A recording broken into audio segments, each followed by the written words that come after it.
अस्सलामुअलैकुम नाजरीन, KBN news channel में आप तमाम का तहे दिल से इस्तकबाल है। आइए आज की अहम खबर पर नज़र डालते हैं।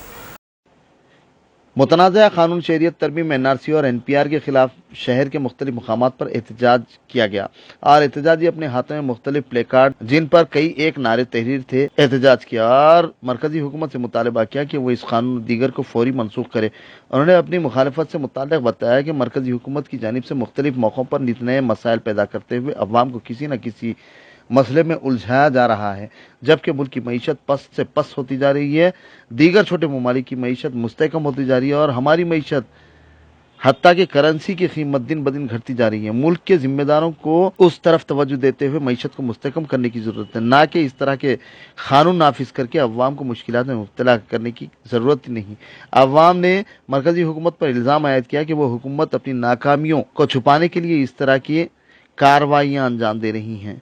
यह कानून मजहब की बुनियाद पर वज़े किया गया है जो दस्तूर के मगायर है, जिसके बायस दस्तूर और मुल्क का तहफ़्फ़ुज़ के लिए एहतजाज किए जा रहे हैं। एहतजाजी अमित शाह मोदी की तानाशाही नहीं चलेगी और दीगर नारे बुलंद कर रहे थे। दूसरी जानिब गवर्नमेंट तिब्बी यूनानी कॉलेज की तलबा और तालिबात की जानिब से बताया जाता है कि तकरीबन 41 दिनों से जायद शहरियत तरमीमी कानून NRC NPR को वापस लेने का मुतालबा करते हुए मुसलसल एहतजाज जारी है। तफसीलात के मुताबिक शहर के मुख्तलिफ मकामात पर NRC NPR और CAA के खिलाफ जबरदस्त एहतजाज जारी है।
खिलाफ।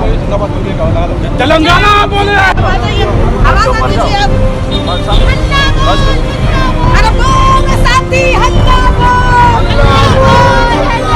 अरे बोल भैया हल्ला बोल, बोल साथी हल्ला बोल, अरे बोल भैया हल्ला बोल।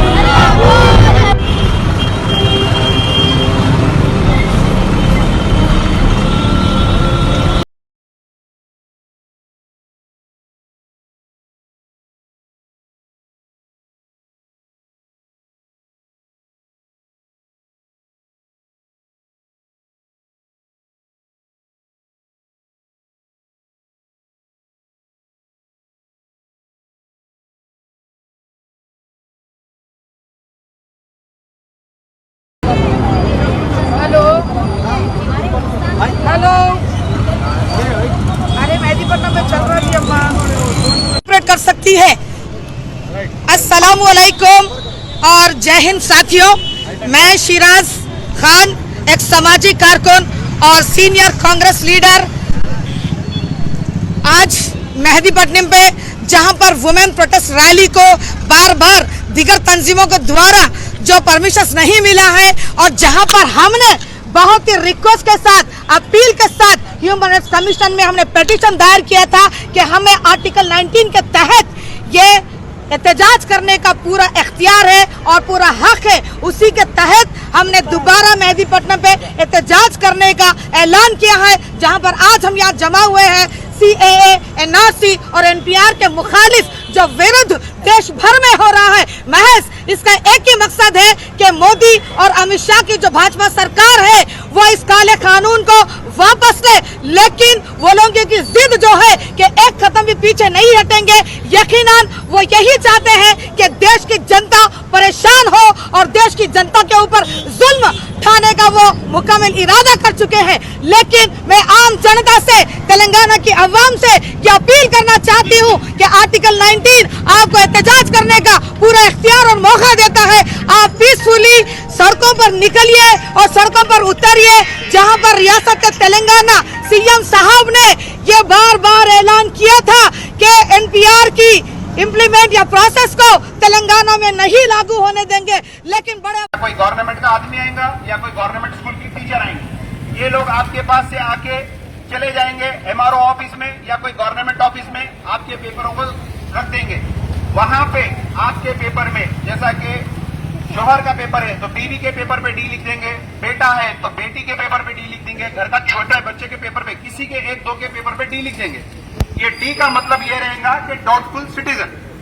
फिर इन लोगों को नोटिस आएंगी, आपके घर पे नोटिस आएंगी कि आप शहरी नहीं है, आप अपनी शहरियत बताइए, आप अपनी नेशनलिटी बताइए कि आप हिंदुस्तान के शहरी है। फिर वो शख्स या वो बच्चा घर का पेपर जमाने में लग जाएगा। पेपर जब जमाएंगे हम, वापस हम आपको डेट ऑफ बर्थ का निकालना पड़ेगा। उनके वालिद 30 साल पहले वोट कहाँ डाले थे, उनके वालिद का वोटर ID कार्ड कहाँ है, ये तमाम चीज आप लोगों से पूछेंगे। नहीं पे हम नहीं दे सकेंगे। उसके बाद दूसरे मरले में आ जाएंगे हम, उसमें हम आपको NRC, आपके पास शहरियत नहीं है। उसके बाद फॉरेन क्रिमिनल बोल के एक कोर्ट रहता, जो देश के बाहर के लोगों के लिए कोर्ट रहता, वो कोर्ट में आपका केस चलेगा। वो कोर्ट में आपका केस चलेगा, आपको अपनी शहरियत वहां पे बताना रहेगा। अगर आप वहां पे भी नहीं बताए, वहां पे भी अगर आप नहीं बता सके तो आप सीधा जाएंगे डिटेंशन कैंप में। उससे पहले ये सब हिंदुओं के साथ भी होगा, हमारे भाइयों के साथ, मुसलमानों के साथ भी होगा, सिखों के साथ भी होगा, दलितों के साथ भी होगा, तमाम जातों के लिए, पारसी के लिए भी होगा, बुद्ध के लिए भी होगा, जैन के लिए भी होगा। ये तमाम लोगों के साथ होगा। जब ये क्रिमिनल में कोर्ट में केस हार जाएंगे, ये डिटेंशन कैंप में जाएंगे, सबको CAA के तहत वापस ले लिया जाएगा। हमारी ये हिंदू बहन है, इनको बोलेंगे कि आ जाओ लक्ष्मी अम्मा, तुम ये बोलो कि तुम बांग्लादेश से आए, तुम अफगानिस्तान से आए, तुम पाकिस्तान से आए, तुम हिंदुस्तानी नहीं है, पहले तुमको भी ये कबूल करना है। उसके बाद आपको CAA के तहत, सिटीजन अमेंडमेंट एक्ट के तहत आपको हिंदुस्तान में ले लेंगे और आपके बाप दादा यहाँ पे देश के लिए कुछ भी करे होंगे, आप एक विदेशी बन के हिंदुस्तान में आएंगे। ये मैं हिंदुओं को और दूसरे लोगों को मैसेज दे रहा हूँ। आपको CAA के थ्रू, बेइज्जती के थ्रू अंदर लेंगे। और रह गया मुसलमान, मुसलमान या फातिमा रहो या उस्मान रहो या अब्दुल्ला रहो या अहमद रहो, आप जाएंगे सीधा डिटेंशन कैंप, क्योंकि आप सीएए में आपका नाम नहीं है। लिहाजा पहला मरहला एनपीआर है। और जो हिंदू भाई हमारे सीएए के थ्रू वापस आएंगे उनको 10 साल से 20 साल तक वोट का अधिकार नहीं रहेगा। वोट का अधिकार नहीं रहेगा। आपका रिजर्वेशन, आप अगर दलित है, बीसी है, आपको रिजर्वेशन है नहीं, हिंदू आइए सीएए के थ्रू आपका जो भी आपका बेनिफिट रहेगा रिजर्वेशन के थ्रू वो चले जाएगा। एक ये रिजर्वेशन को हटाने की चाल है, दूसरा मुसलमानों को पर शिकंजा कसने की चाल है। लिहाजा जब पहला स्टेप एनपीआर के लिए आपके पास आते हैं तो आप उनको चाय पिलाइए, खारा खिलाइए, बिस्किट पिलाइए, फौरन हटा लिए घर के पास। मैं यही रहता हूँ नामपल्ली में, मेरा फोन नंबर हर चीज आप लोगों के पास है, मेरे को कॉल करिए। मैं उस्मान मोहम्मद खान आप लोगों के लिए मौजूद रहूंगा। मैं जेएसी का रुकन हूँ और हर वक्त हर जगह पे अगर कुछ होता तो मेरी जितनी औकात है वो उस लिमिट से काम करता हूँ। आप लोगों को ये अवेयरनेस देने का ये मकसद है। प्रोटेस्ट के लिए परमिशन की जरूरत नहीं होती। अगर प्रोटेस्ट के लिए परमिशन की जरूरत होती तो अंग्रेजों से क्या हम परमिशन लेके प्रोटेस्ट करें? हम जितने डांडी मार्च करें अंग्रेजों से हम क्या पूछ के करें? अंग्रेज हमको परमिशन दिए तो हम धरने करें, अंग्रेज हमको परमिशन दिए तो हम जलियांवाला बाग में प्रोग्राम करें? नहीं, ये आपका कानूनी अधिकार है, कॉन्स्टिट्यूशनल राइट है। फर्स्ट प्रियम्बल हिंदुस्तान का यही बोलता है कि हम सब एक हैं। ये कानून निकल रहा है एनपीआर। एनपीआर होता है सेंसस। ये सेंसस जो करते हैं ये गवर्नमेंट को भी नहीं मालूम होता है, लिहाजा ये गवर्नमेंट मिलकर कर रही है। आपको सेंसस में सिर्फ ये देखना रहता, मजदूमशुमारी बोलते हैं इसको। इसमें यह रहता कि घर में कितने वालदा वालिद 3 बच्चे, 5 की गिनती कर लेते। आपका नहीं कितने 3 बच्चे, उनका नहीं कितने 2 बच्चे, ऐसा गिनती होती है। ये घरों में आके क्रॉस चेकिंग ऐसा नहीं होती है। मैं तमाम लोगों से अपील कर रहा हूं कि आप लोग बाहर निकलिए।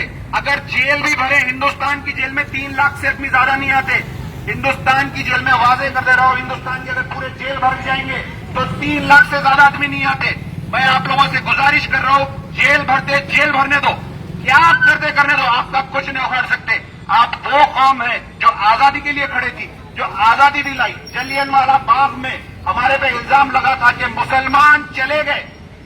खान अब्दुल गफ्फार खान वापस कमेटी में मीटिंग में बोले, 12 दिन के बाद पोस्टमार्टम रिपोर्ट आई जिसमें 77 पठान सीने पे गोली खाए, कोई पीठ पे नहीं खाए। हम वो कौम है, ये मुल्क के लिए, हमारी काफी आजादी के लिए बहादुर शाह जफर जो अंग्रेजों के सामने घुटने नहीं टेके, उनके बच्चों को उनके सामने सर कलम कर दिया गया और लाल किले के कमानों पर लटका दिया गया। बताया कि तुम हमारा साथ नहीं दिए, तुम्हारा ये हश्र होगा। तमाम हिंदू राजाएं, तमाम मुसलमान राजाओं ने मिलकर इस मुल्क को आजादी दिलाई। सब हम एक है, क्योंकि हमारा दस्तूर भी बोल रहा है कि हम एक है। आप लोग बेहतरीन प्रोटेस्ट कर रहे हैं, आप लोगों को कोई उंगली नहीं लगा सकता। साइलेंट प्रोटेस्ट कर रहे हैं, हिंदुस्तान का झंडा लेके प्रोटेस्ट कर रहे हैं, हिंदुस्तान को बचाने के लिए प्रोटेस्ट कर रहे हैं, कॉन्स्टिट्यूशन को बचाने के लिए प्रोटेस्ट कर रहे हैं। मैं आपके जज्बे को सलाम करता हूं। अब ये जो हमारे यहाँ पे इतने लोग खड़े हुए, कल ये डबल होना चाहिए, परसों ट्रिपल होना चाहिए, उसके बाद निकलना चाहिए। अगर आपको मैं बता दूं कि आसाम में अगर आप एनपीआर के लिए पेपर्स देके ये सोचेंगे, अरे मैं सऊदी जाके आया, मेरे पूरे डॉक्यूमेंट्स पक्के हैं, अरे मैं इंडिया के लिए क्रिकेट खेला, अजहरुद्दीन भी अगर सोच रही कि उनके पास पेपर सही है तो नहीं है। क्योंकि इसीलिए बोल रहा हूं कि हमारे मुल्क के जो प्रेसिडेंट थे फखरुद्दीन अली अहमद, उन्होंने हिंदुस्तान के वजीर दाखिला थे, प्रेसिडेंट थे, उनके बच्चे आज डिटेंशन कैंप में हैं। आसाम में जो 3 टाइम चीफ मिनिस्टर थी मुसलमान खातून, उन्होंने जेल में है। सनाउल्लाह खान जो कारगिल की लड़ाई में गोल्ड मेडल हासिल करे, उन्होंने जेल में है।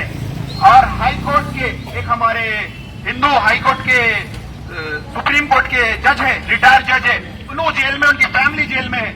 जब वो लोग अपने दस्तावेज नहीं बता सके, उनके दस्तावेज में फॉल्ट आ गया, तो हमारे पास आपके पास कहां से आएंगे?